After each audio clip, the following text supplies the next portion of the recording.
नमस्कार दोस्तों, मेरा नाम doctor Dipti Gupta, gynaecologist from Faizabad, Uttar Pradesh. तो आज कुछ आपके साथ में शेयर करना चाहूँगी, जैसा कि स्तन की गांठ को लेके पेशेंट आते हैं। कुछ महिलाएं आती हैं जिनको स्तन में गांठ होती है और वो बहुत ही परेशान होती है। कि अगर ये समय पे डायग्नोज हो जाता है तो इसका ट्रीटमेंट भी एज वेल एज जाता है। तो इसमें क्या है कि पेशेंट की जो फीमेल्स आती हैं वो मेन हार्मोनल इम्बैलेंस की वजह से ही ये प्रॉब्लम शुरू होती है। जिन महिलाओं को पीरियड्स आने के लगते हैं उसके बाद में ये चेंजेस बॉडी में आने लगता है। तो इसके लिए क्या होता है, इसको टाइप्स होते हैं। एक होता है कैंसरस, एक होता है नॉन कैंसरस। नॉन कैंसरस मतलब बिनाइन होता है और कैंसरस मतलब मैलिग्नेंट होता है। तो जो आपका बिनाइन है वो तो ट्रीटमेंट से ठीक हो जाता है।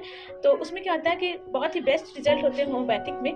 पेशेंट को बहुत ज़्यादा परेशान होने की ज़रूरत उस टाइम पे नहीं होना रहता है।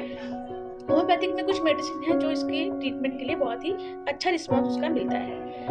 इसको डायग्नोज कैसे करते हैं? पेशेंट हमारे पास आती है, उसको कंप्लेन होती है, उसकी ब्रेस्ट में टेंडरनेस होती है, कभी कभी स्वेलिंग होती है, पेन बहुत ज़्यादा होता है, गर्म भी रहता है। तो ये बॉडी टू बॉडी डिफर करते हैं, सिम्टम के अकॉर्डिंग ही होम्योपैथिक में मेडिसिन दी जाती है।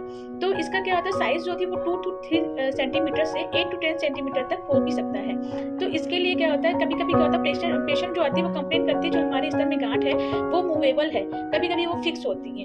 इसके लिए कुछ होम्योपैथिक मेडिसिन होती हैं, जैसे इसका बहुत ही अच्छा रिस्पॉन्स है स्क्रोफुलेरिया नोडोसा क्यू का। उसमें क्या है कि ये टिंक्चर होता है, लोशन जो लिक्विड फॉर्म में आती है मेडिसिन, इसकी 10 ड्रॉप इसकी 1 कप पानी में देंगे सुबह दोपहर शाम, तो पेशेंट को अच्छे रिस्पॉन्स मिलते हैं। साथ ही साथ उसको ऐसे होल देखकर उसकी मेडिसिन दी जाती है होम्योपैथिक में। तो जैसे प्राइनिया हो गया, कोनियम हो गया 200 में, फाइटोलक्का हो गया 200 में, इन सबके बड़े ही अच्छे रिस्पॉन्स होते हैं फाइब्रोएडेनोमा ऑफ ब्रेस्ट में, अगर ये बिनाइन है तो।